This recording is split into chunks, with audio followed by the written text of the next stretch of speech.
Hello, everyone. I'm Jessica Ayala. I am the Vice Dean in the Faculty of Social Work, and I'm also Educational Leader in Residence for Online Learning at the Taylor Institute for Teaching and Learning. I've been teaching online for about 20 years, and based on my experiences, I wanted to share with you 3 tips for teaching in online and blended contexts that you may find useful as you think about developing your own courses online. So my first tip is to design with a focus on learning and not technology. I think this is one of the dangers maybe of teaching online is that we maybe focus too much on the technology. So I really encourage you to think about, in designing your course, think about, first of all, what is it that you want to achieve? What is it that you want your students or your learners to get out of the course? Developing really clear learning outcomes, and then designing activities and assessments that are a good fit with those are really important. So learning outcomes, I think, go first in terms of developing a really solid course, and then you can think about, okay, what are the technologies that are really going to facilitate achieving these learning outcomes in online learning. I've really seen, I would say sometimes people get really excited about a new technology or a new platform, and they, think, oh, I'm going to teach this course and I'm going to use this technology. And then sometimes it doesn't work out, and it's not because of the technology itself, it's because it maybe was not a good fit with the learning outcomes for the course. Um, so then as you think about what technology is a good fit with your learning outcomes, I would say that there's a few things to keep in mind. First of all, you want to really think about what can a technology offer you, or what do the different platforms offer you that you can really take advantage um, from a teaching and learning standpoint. So for example, if you think about asynchronous learning, so if you think about maybe in D2L having some recorded lectures like this one, or videos, or maybe some discussion boards for students. Those are all asynchronous in the sense that students can engage with those learning activities on their own time. And what that really does is really expand the time for learning and potentially expand the depth of learning. So provides accessibility to students to do it on their own time, but it also really gives students the time to engage with the material, to be reflective about it, to think critically about it. And I think that's a real benefit of asynchronous. So somebody could watch one of your recorded lectures and then they can think about it. And if they don't understand something, they could watch it again and review it, and think deeply about it, or they can read a discussion board post and, have some thinking time about it, come back to it again, read it again. Whereas you think about sometimes in a face-to-face classroom, things happen in the moment and they can be intense, but then you move on. And so I think with the asynchronous, having the opportunity for engaging with the material over an expanded period of time can be really really beneficial from a teaching and learning perspective. It also can promote equal participation in the sense that it's not only the outspoken students that can really engage in a discussion board, for example, everybody can engage. And again, they have more time to do so. And so you can really promote people participating, sharing experiences, collaborating with each other. All of those are really good advantages of asynchronous learning.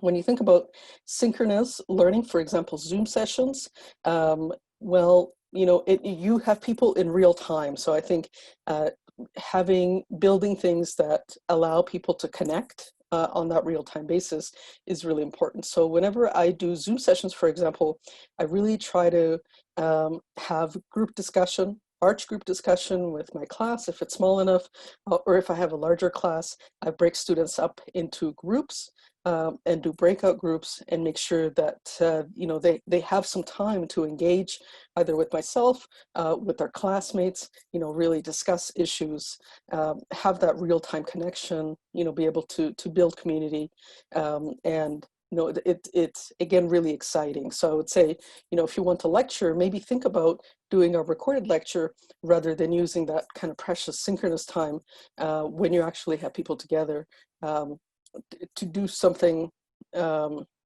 more interactive. Face-to-face, very similar. Then with the synchronous, really promoting that interactivity and opportunities for live connection. Another thing I would say about technology is that you can adopt technology at your own pace. Just because you're teaching online doesn't mean you have to use all sorts of bells and whistles. And after 20 years of teaching online, I really tend to focus on the basics in terms of technology. So D2L and Zoom. And I do not use any other technology other than that. And even within D2L, you don't have to use everything that is available, especially at the beginning. It's a lot of learning, and that technology piece can be overwhelming as an instructor.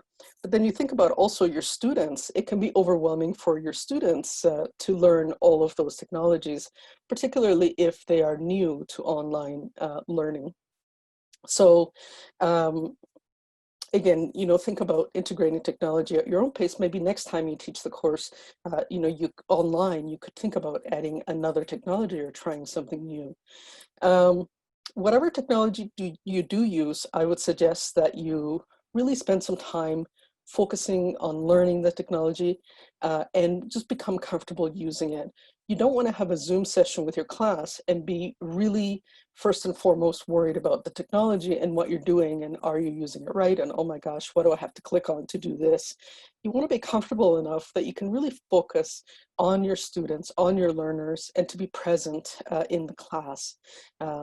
So I would say, that's the level of comfort that you want to get to. So any opportunities you have to go to trainings or try out the technology, find other folks to have some practice sessions with, even recruit your family, anything you can do to give that technology a try and become more comfortable is really helpful.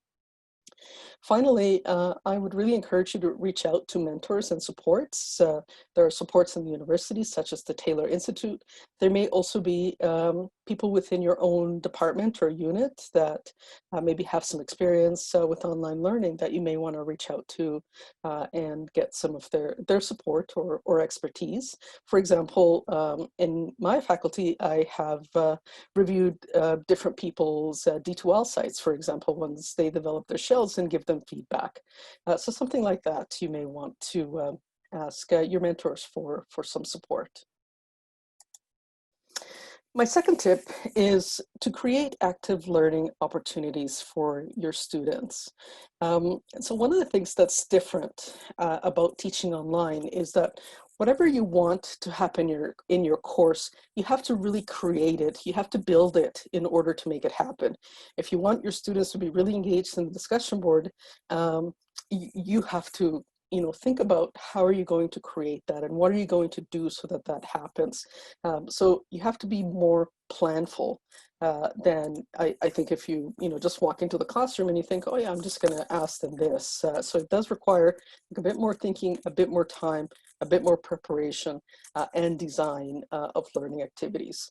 But in terms of teaching online, I think the creativity is your only limit. There are so many things that you can do. Here are some a list of some of the examples of things that I have done. Presentations, certainly presentations, but you could have your students do presentations, either pre-recorded ones that they post, say to the discussion board. And I might do that with graduate students in particular, where I have higher expectations of them. Having students watch videos, engage in the discussion boards with a case study, break them up into small groups to have debates or discuss a controversy. You can have students provide peer feedback on a particular activity. You can have guest speakers either in the discussion board or in Zoom. Just because your students are online doesn't mean they are tethered to their computer. You can send students out to do field trips or to go out in the community to engage in an activity and then come back and engage with the class about what they found. So I really like to think about including different activities that can really appeal to different kinds of learners. Whenever you can give options to students as well in terms of opportunities to really select topics, for example, to study, or options of activities so that they can select something that really appeals to their own interest and learning styles. I think that's useful if you can. So for example, if I give my students an opportunity to watch a video, I might actually say, here are 4 videos on this particular topic. Select one that's of interest. Then maybe go to the discussion board and discuss it with your classmates. I love to get students out uh, on the internet world, right out on the web, and thinking about finding their own resources relating to the topic of study, and then coming back to the class and sharing their learnings. And sometimes they can watch documentaries, or sometimes it's a website that they review. Again, gives them an opportunity to really maybe focus on topics that are relevant to the class, but that they can focus on a particular topic of interest. And it gives an opportunity for collaborating and sharing with their classmates. I also do ask students to take the lead in the discussion board as well. So it's not just me always thinking about posting topics for discussion. I really encourage students to just make the discussion board a very living, engaging, collaborative experience. And so really encourage, again, students to think about posting questions or topics or news items from the communities, anything that is relevant to the course that they can really engage in discussions with other students. I would say, for example, I might expect that all students do that at least once during the term, that early on in a particular module of their choice, they need to post a question to their classmates in the discussion board, or maybe share a resource and post a topic really for discussion. And then it's their responsibility through our module to come back and to manage that discussion. And students really, really appreciate that. And it's a great way, again, to engage students with each other. They have an opportunity to learn from each other's experiences, to learn about each other's communities. And it really takes some of the pressure off of you as an instructor to always be leading everything that is happening. My final tip is to build a community for teaching and learning. I do this in different ways. At the beginning of the course, I really tried to spend some time doing some relationship building, getting students to know each other, get to know each other a bit. So I always post an introduction in the discussion board. I will have a topic in the discussion board that is just called introductions. And that's the first thing that we do in the course. And when students log in, they can see my introduction is already posted. And I tell them a little bit about myself, what I really hope, that they will gain out of taking the course. I will post pictures of myself, my pets, my community, my favorite places, and then really encourage students to do the same. Students love that. And if they're not comfortable posting a picture of themselves, again, they can post a picture of their pet or their community, or their favorite place. And so it's a great opportunity for students to get to know each other. And so I'll say, can you say a little bit about yourself, where you are, and what's one thing you want to get out of this course? So it gives you information as well in terms of, what are some of the learning objectives that the students have. Anytime you have an opportunity to do icebreakers, for example, in the discussion board, I will have students do those introductions. And then when we meet in Zoom, I would still take the time, I would say the first time, to spend a bit of time just getting to know each other, getting people a little bit comfortable with using Zoom and interacting with each other in Zoom. So I might ask people to, for example, to share, what's one thing that other people might not know about you. or what's one thing that might surprise others about you, or something kind of fun. If you have a really large class, you can break students off again into small groups to do that. So anything you can do to really get people to get to know each other, start getting comfortable with each other, and then that becomes, that relationship building community becomes a really important foundation then for doing the work and the collaborative learning in your course. I think anytime you can spend at the beginning really setting clear expectations about how you want students to engage with each other in the course. I always have something in my course outline as well, to talk about how I expect people to engage with each other in a really respectful way, that, we will challenge each other's ideas perhaps, but we'll do so in a manner that is really respectful. And, think about how do we create a safe space for learning, or a brave space for learning? What are we committing to? If it's a really sensitive topic, I might go further and really explicitly spend time creating some ground rules for our class. And I think those are really important for the discussion board, so that, again, people have a sense of what is the expectation, and what is the expectation in terms of their behavior and how they're going to engage in the course with you and with each other.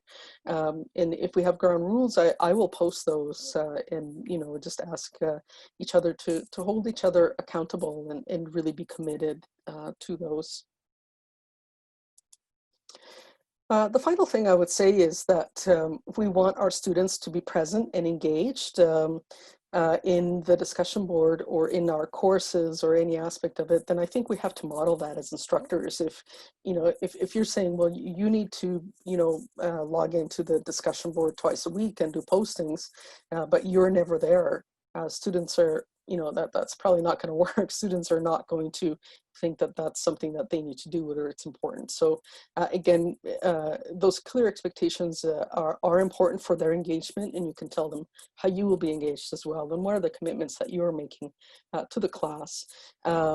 So I do suggest that you be present in the course. That does not mean you have to answer every discussion board posting. That gets really overwhelming, but I might go in and share something that's again, a news item, introduce a new topic, respond to a few people, summarize something, but just to have that constant presence is important. Anytime you can provide feedback to students as well, either individually or as a group, that's really great, and your students will appreciate that. Finally, communicating regularly with your students, I think, is really helpful. Will save you a lot of emails as well that people might send you about what is coming up, or so usually once a week, if I'm teaching online, at the beginning of the week, I will send an email just to say, hey everybody, great job with the discussion board so far. This next week we're going to continue our exploration into whatever topic. A reminder, there's an assignment due on Friday, and here are some expectations about it. And don't forget, in 3 weeks we have a guest speaker. So just really quick, just to kind of keep students involved, and engaged, and letting them know that you're present and engaged, and just trying to keep them on track with what's going on. So that can also, again, save you lots of questions and lots of emails. So just to wrap up, my 3 tips for teaching in online and blended contexts is, first of all, to design with a focus on learning. So lead with learning outcomes and objectives, and not the technology. Create opportunities for active learning, and build a community for teaching and learning. So thank you very much. I hope that you have found these helpful.